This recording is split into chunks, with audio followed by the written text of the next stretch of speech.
Hello, dear fans, friends, and subscribers. Welcome to Cricket Happenings with your host Ram. And on this particular Cricket Happening show, what I have for you on your plate here is the West Indian. One can really label him as a champion. And the name I'm taking of the champion is Dwayne Bravo of West Indies. And the reason I'm talking about him is that Dwayne Bravo has retired from international cricket. And what a cricketer he was for West Indies. He did yeoman service for West Indies. I'll be talking about him in a bit of detail here. But a wonderful, really a champion West Indies batsman, a bubbling Dwayne Bravo has retired from international cricket, but he will definitely be still a part of all the T20 franchises which are played all around the world. And besides, he has also said that he has retired because he would like to give an West Indian youngster a chance to come in, and that is a sort of a very sincere statement from Dwayne Bravo. So really, hats off to Dwayne Bravo. I've always admired Dwayne Bravo as a wonderful cricketer. He can be an asset in any country in the world. He can play for any team in the world with his capabilities. So Dwayne Bravo of the West Indies has retired. So I'll talk about that, and then we'll just have a brief preview of Australia, who car crashed against Pakistan in the first T20. Now this is a three-match T20 series, and it's very imperative that Australia put it across Pakistan tomorrow in Dubai in the second T20. That is something that I will have a look at, and then also. There's Zimbabwe, who are just trying to go through the formalities, basically trying to get something under their belt, even though Bangladesh has won the series. The final ODI coming up tomorrow in Chittagong between Bangladesh and Zimbabwe. So I'm going to do a brief preview, and then we have a look at some cricket news or trivia, one could call it. So let's start off with Dwayne Bravo, because as I said, this West Indian ace all-rounder. I mean, Dwayne Bravo, when I talk about Dwayne Bravo, when he actually had that champion dance, when West Indies actually won the World Cup with, when Brathwaite pummeled Stokes, I would remember. In fact, Dwayne Bravo is someone who was singing the champion song with Gale, and why not? I mean, he's a wonderful player, a bubbling all-rounder, and he was a big asset for the West Indies, and he was a real, according to me, he fits the bill of a champion absolutely perfectly. And the reason I'm talking is that the 35-year-old Dwayne Bravo has called time on international career. He has said goodbye to international cricket. In fact, just looking at it, he made his debut in the year 2004 against England at the Lord's Cricket Ground, which was a wonderful moment for him, which he has already mentioned that. And he played 40 test matches, but he played 164 one-day internationals and 66 T20s. And the last time one saw him in September 2016 against Pakistan. Now, after 14 years of international cricket, Dwayne Bravo has decided to say goodbye. But just talking about this player, one is what a bubbling character he was. He was a man who was very enthusiastic. I mean, if you look at his graph here, one was his batting, which brought him to the fore, and his very handy bowling as well, especially in the bowling. I mean, he was something one would talk about Lasith Malinga, the Sri Lankan bowler, who had the concoction of deliveries. I would say the next one I would pick up would be Dwayne Bravo with his concoction of deliveries, because he had a very nice way of bowling. I mean, he had slower balls. He could bowl the ball at various paces, various trajectories, and he was someone who was very difficult to pick up. So he definitely was a big asset for the West Indies. And he also he was a wonderful fielder to boot. And what a player, Dwayne Bravo. Very unfortunately, but definitely, as I said, he's giving an youngsters a chance. And if you look at his bowling, I mean, he made 2,200 runs at an average of 331.42 in test matches. He had 3 centuries in test matches, and he also had 86 wickets. one-day internationals. He made 2,968 runs, and his strike rate was 82, and he took 199 wickets in ODIs. So that was the career graph as far as Dwayne Bravo was concerned. So as I said, Dwayne Bravo was a wonderful player, and as I said, he was really, truly, I would really say here that Dwayne Bravo, the champion West Indies player, has retired from international cricket. And take a bow, Dwayne Bravo. You would definitely remain in everyone's hearts. But let me tell you, he's still there to play franchise T20 cricket all over the world, and so we can still have a glimpse of this wonderful champion batsman, champion player, Dwayne Bravo.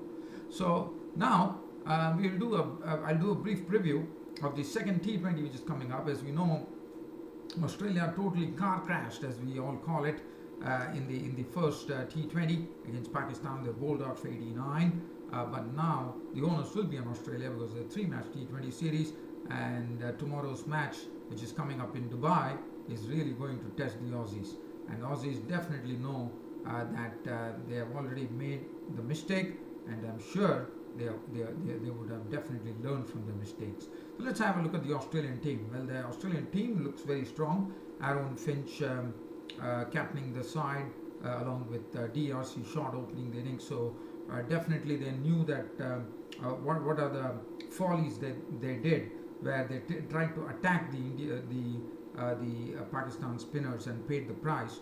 But now they will know that they have to temper their approach a bit.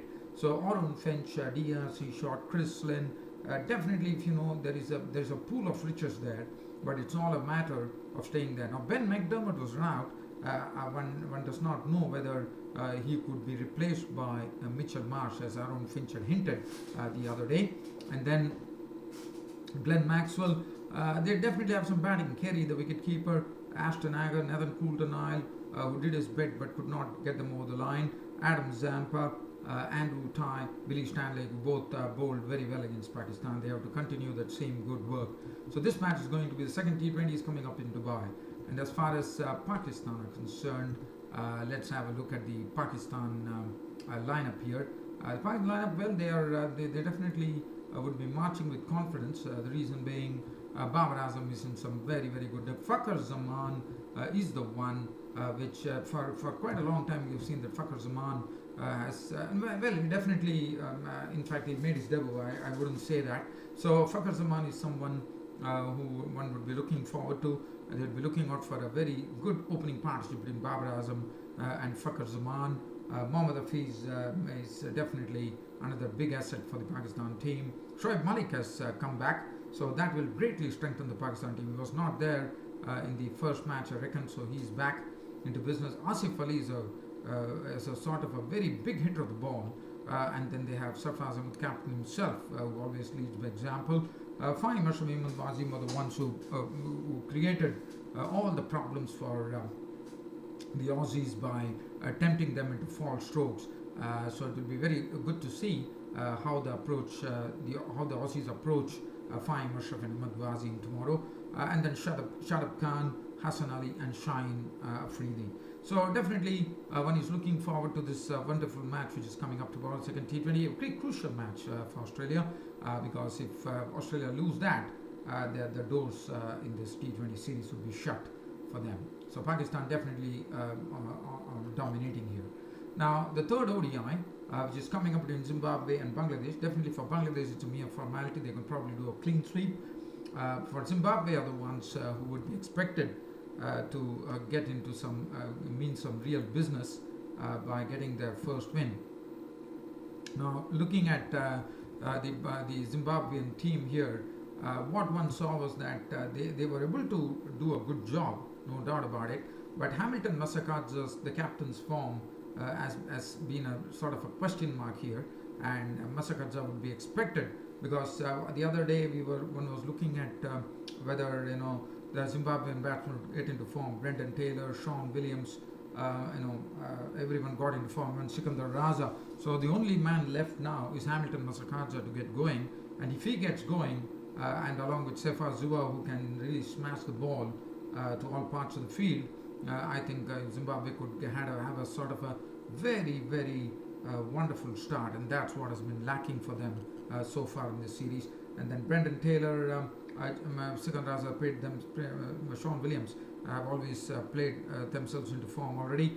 And they would be really looking out for some real fireworks from Elton Chugumbra, who seemed to have not got the real not got the willow on the ball as of today.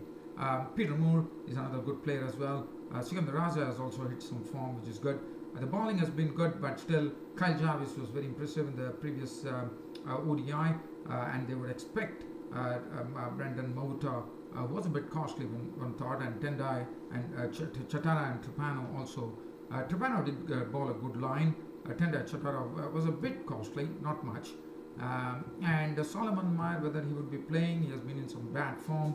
Whether they would be tempted, but Hamilton Masakadze would be under a bit of pressure here to score.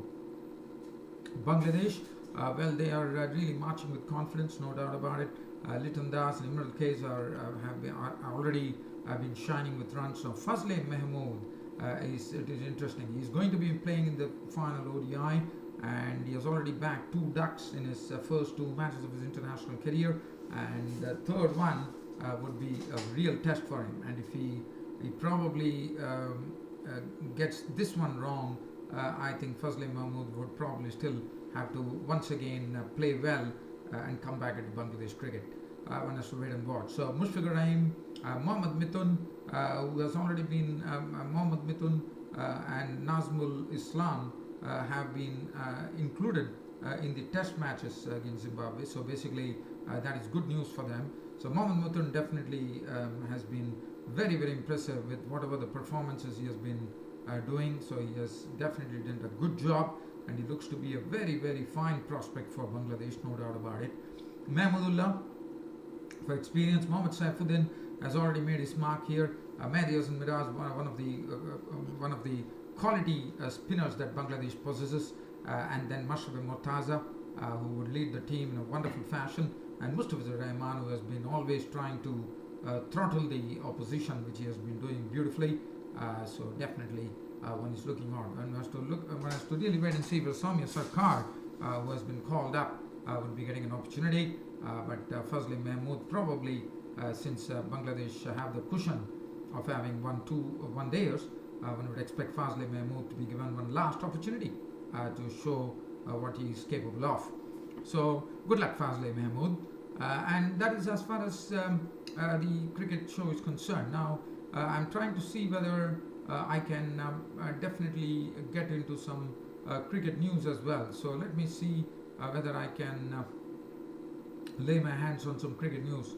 But Dwayne Bravo, definitely, as I said, one of the champion West Indian players.